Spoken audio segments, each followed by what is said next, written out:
Bom dia, pessoal.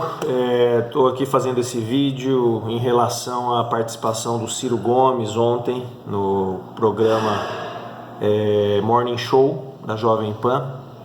Ontem, dia 25, né? 25/6, foi uma terça-feira.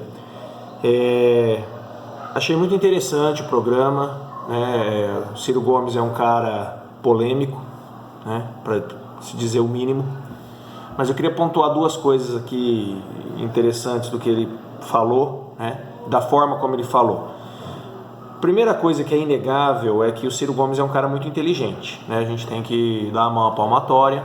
Ele é um cara culto, né?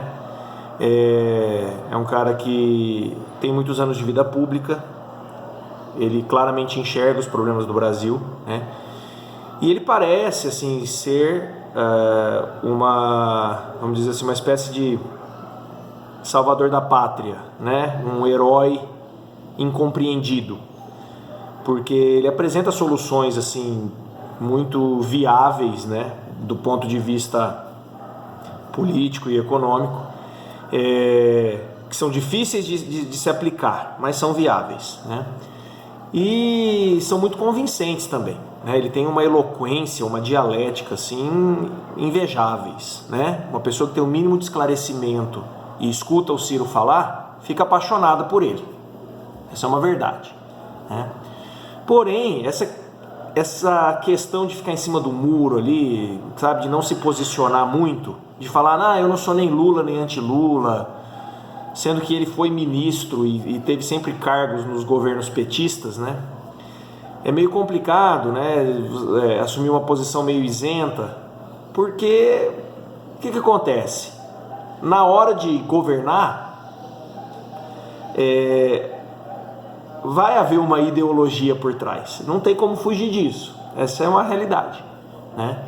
E ele é do PDT, que é um partido historicamente, né, de esquerda. Então não adianta assim ele propor aquele monte de solução, falar que o problema do país vai ser resolvido da forma como ele apresenta, mas tendo o ônus de um Estado mais intervencionista, um Estado cada vez mais populista e assistencialista, né? Ele pode se indignar com isso, falar não seria assim, mas isso é exatamente o que a ideologia que está por trás do partido dele prega, entendeu? Então, se ele fugisse disso para governar, o que seria ótimo, né? Ele apresentar todas essas soluções, aplicar essas soluções e ainda fazer vamos dizer assim, uma política, ou ter uma filosofia de governo que se afasta dessa coisa de Estado inchado, de Estado intervencionista na vida do cidadão, esse seria o melhor dos mundos. Mas aí ele precisaria assumir uma postura liberal, né? O que a gente entende que não é o caso, tá? Então assim, eu acho que essa coisa de ficar em cima do muro ali não está pegando muito bem para ele, porque ele fica naquela de fala e acaba não dizendo nada, né? A gente não consegue formar uma opinião sobre qual é a real intenção dele ou assim, qual é a linha de administrativa, vamos dizer assim, né? Que ele pretende seguir caso um dia venha a ser presidente, né? E essa confusão acaba jogando contra ele. E o segundo ponto que ficou assim bem polêmico, né, é a questão de ele falar algumas coisas em relação ao Fernando Holliday, né, e a população negra, e depois envolveu mulher no meio também. Gente, cara, esse negócio de ficar discutindo, por que não tem negro na política, por que não tem negro não sei aonde, eu acho que é assim, cara. Vou chover no molhado. Pô, nós somos seres humanos, nós somos todos iguais. Todos nós temos a capacidade, a oportunidade é outra coisa, mas nós temos a capacidade ou a inteligência de crescer, de buscar um bom emprego, de buscar o estudo. Agora, precisa se entender por que isso não acontece. Aí é outra história, tá? Mas a gente pode pegar aí, na história recente, né? Não muitos anos atrás, e bem mais recente também, por exemplo, Joaquim Barbosa era um ministro do Supremo Tribunal Federal e negro, tá? Remontando lá mais de 100 anos atrás, nós temos Machado de Assis, um dos maiores escritores, né, da literatura brasileira, do período realista, né, fim do romantismo, começo do realismo ali, negro, tá? José do Patrocínio, estudem José do Patrocínio, o cara era top, né? E vivendo ali, pós-escravidão, assim, né?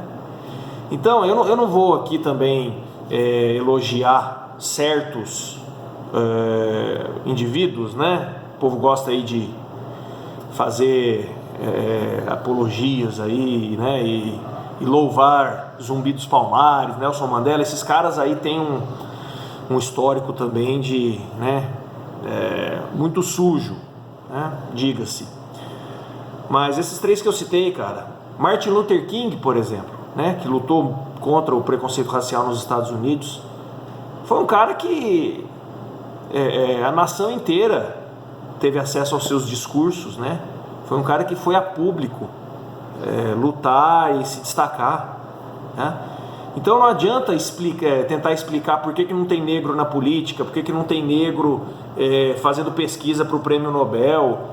Cara, isso não tem, não é uma razão que você vai resolver dando as coisas na mão do negro, de graça, tô aí, ó, né? Você é vamos dizer assim, uma categoria inferior de ser humano, então para a gente te equiparar, né, ao branco, então a gente vai ficar te concedendo um monte de benefício.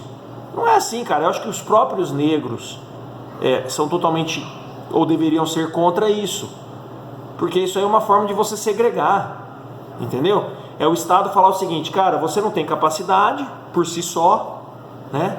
Então, em vez de te dar uma oportunidade decente, uma oportunidade idônea, eu vou facilitar, eu vou te tirar aqui de trás da fila e te jogar lá na frente, né? Você vai passar na frente de todo mundo só porque você é negro, ou porque você é índio, ou porque você é mulher. Não é por aí, né? Ele chamar o cara de traidor, né? Capitão do mato, traidor da raça, porque queria acabar com o dia da consciência negra no Brasil, ou não luta pelos negros. Gente, o cara é um vereador, ou o cara é um deputado, enfim, ele vai lá para ficar lutando especificamente por uma causa. Ah, tá bom, eu fui eleito, então agora eu só vou fazer coisa pro negro. Não, ele tá certo, ele tem que governar, ele tem que legislar para a população. Fazer um projeto, por exemplo, que abranja tanto negros, quanto brancos, quanto índios, quanto mulher, quanto homossexual, tudo. É uma coisa geral, entendeu? A noção de governança, de legislatura, você tem que governar para as pessoas e não para pessoas X, Y, Z, entendeu?